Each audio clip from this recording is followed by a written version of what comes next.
दोस्तों आदाब अर्ज़ है, मैं नीसमत खान हिंद वॉइस से आपसे मुखातिब हूँ। एक बहुत बड़ी भ्रांति, एक जो गलत प्रचार चल रहा था, सालों से चल रहा था और ख़ास तौर से 2014 से तो ये शिखर पे पहुंचा हुआ था कि मुसलमानों की जनसंख्या बहुत बढ़ रही है।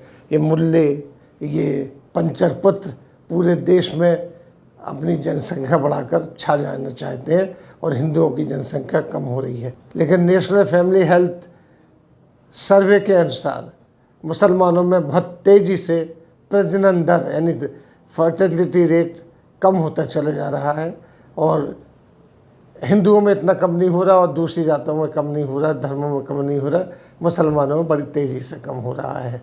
ये रिसेंट डाटा है और जो अब चल रही है तो वो 2.3 दर्ज है, ये जो कि पहले 4.4 थी, ये उसमें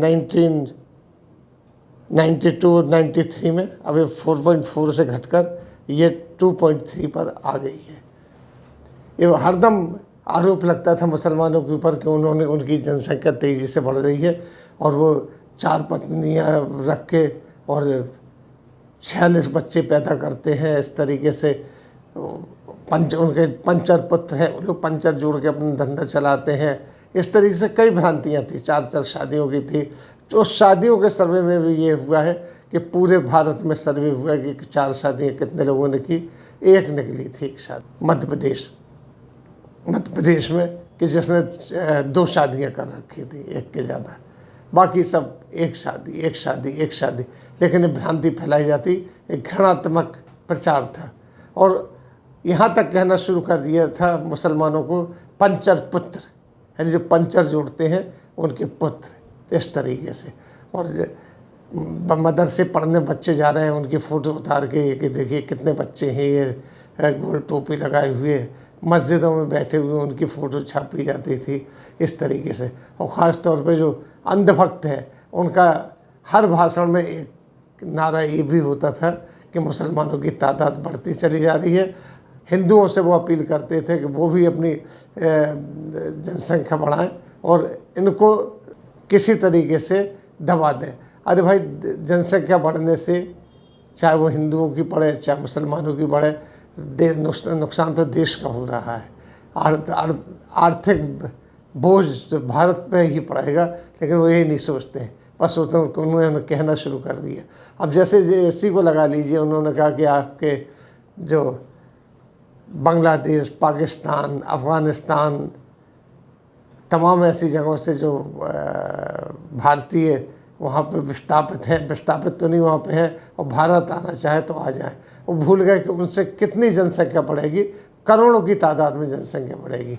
अभी हाल में ही पाकिस्तान से कुछ लोग आए थे, एक कम से कम 20,000 लोग यहाँ पर अप्लाई किया था उन्होंने अपने परमानेंट रेजिडेंसी के लिए, जो किसी वजह से नहीं हो पाई क्योंकि अब उसका कानून पूरी तरीके से नहीं बन पाए हैं, लेकिन वो चल रही है। इस तरीके से बातें करते हैं। अभी जब ये विद्वेषपूर्ण राजनीति चली और घृणात्मक राजनीति चली तो उसमें हरदम यही कहा जाता है कि मुसलमान ज़्यादा बच्चे पैदा करते हैं। उनके पैदा करने की बात यह है कि वो पूरे हिंदुस्तान को मुस्लिम राष्ट्र बनाना चाहते हैं। कोई नहीं बना सकता, कहीं नहीं बना है। और हिंदू रहेंगे, मुसलमान रहेंगे। लेकिन अगर अब सर्वे देखा जाए तो इस सर्वे में आपका ये निकल गया था कि मुसलमानों की जो 2019 से और 21 में जो सर्वे हुआ है उसमें 2.3% पॉपुलेशन गिर के आ गई है।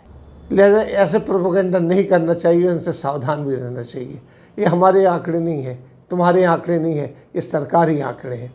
सरकारी आंकड़े उनको रजिस्टर्ड आंकड़े, रजिस्टर्ड संस्थाएँ करती हैं, सरकारी संस्थाएँ इनको वो करती हैं। अब इस चीज़ को घृणात्मक रूप में लेना है कि मुसलमानों के बच्चे बहुत ज़्यादा होते हैं, वो बहुत ज़्यादा बच्चे पैदा करते हैं, 4 शादियाँ करते हैं। 4 शादी का तो कोई एग्ज़ाम्पल मिलता नहीं है। 2 शादियों के एग्ज़ाम्पल होते हैं, लेकिन वो किस तरीके से होते हैं। इस्लाम में भी दूसरी शादी करने के लिए बहुत से कानूनी पहलुओं पूरे होना चाहिए।